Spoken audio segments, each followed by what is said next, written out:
Hi, welcome to the Reactions Rate Lab. This is part one, the PreLab.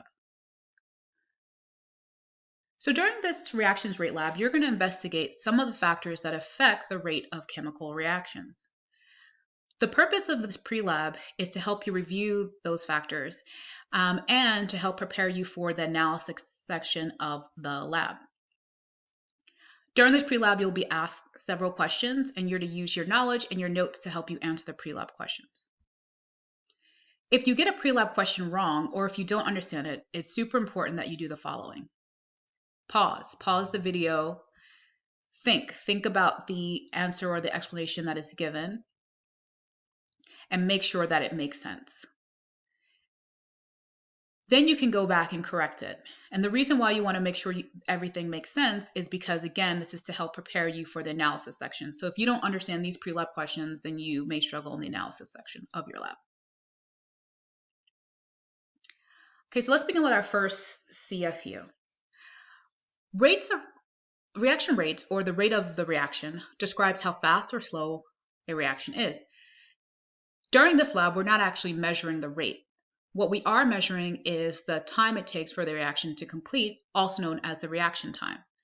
So what we want to do in this first CFU is explore the relationship between the length of the reaction time and how fast the reaction is. So to do that, there is this statement, and what you're to do is to fill in the blanks for this statement. The statement is, the faster the reaction, the blank, more or less, time it takes for the reaction to complete. Thus, the reaction time will be blank, longer or shorter. Pause the video now, and when you press play again, the answer will be revealed.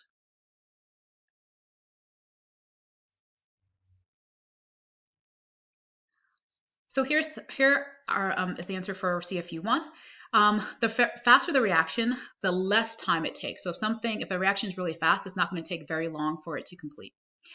And if that's the case, then the reaction time will be a short amount of time. Now let's move on to CFU2. So here we have a data table, and the information in this table shows the data for the decomposition of N2O2. And it's performed in two separate trials, trial 1 and trial 2. And you're given reaction times for both trial 1 and trial 2. So the question is, which reaction is faster and how do you know? So is it reaction 1 because the reaction time is shorter, or reaction 2 because the reaction time is longer? Pause the video now, and when you press play again, the answer will be revealed. Great, the answer is reaction trial 1 because it has a shorter reaction time. Remember, the shorter the time it takes for the reaction, the faster the reaction. Now let's look at the factors that affect rates of reactions. So we learned that there are 5 factors, and I want you to, before we go on, I want you to just pause and sort of see if you can recall what those factors are. So pause the video now, and then when you press play again, we'll continue.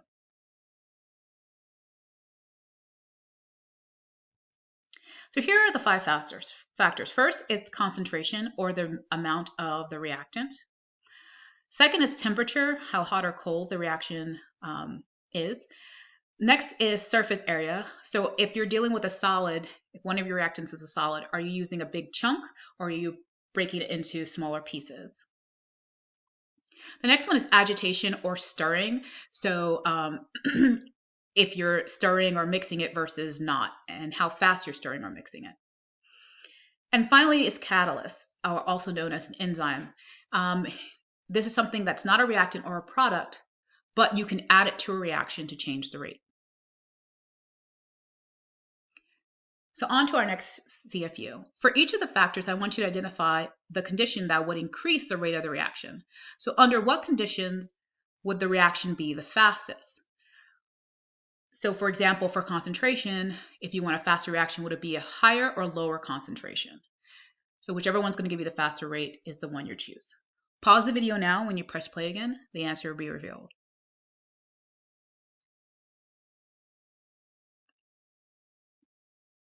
Okay, so for concentration, it's higher concentration that leads to a faster reaction.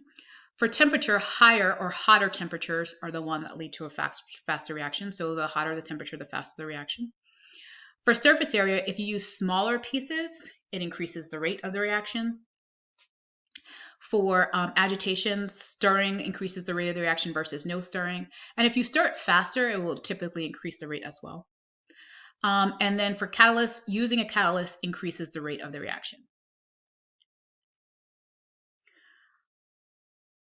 Okay, now we're going to piece all the knowledge together that we just reviewed, which are the factors and how to read the reaction times in order to determine which one is faster or slower.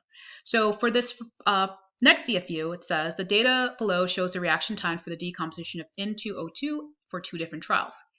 If all other conditions are the same, except for the concentration of N2O2, which trial has a higher concentration of N2O2? And explain your answer.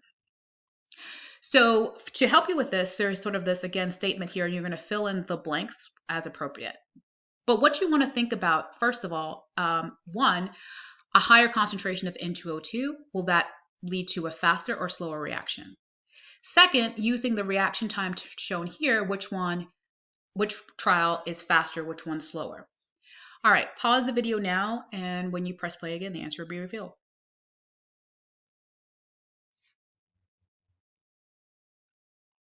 Okay, so trial 1 is the answer.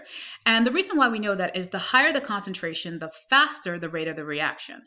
And because trial 1 has the shortest reaction time, that means it occurs at a faster rate.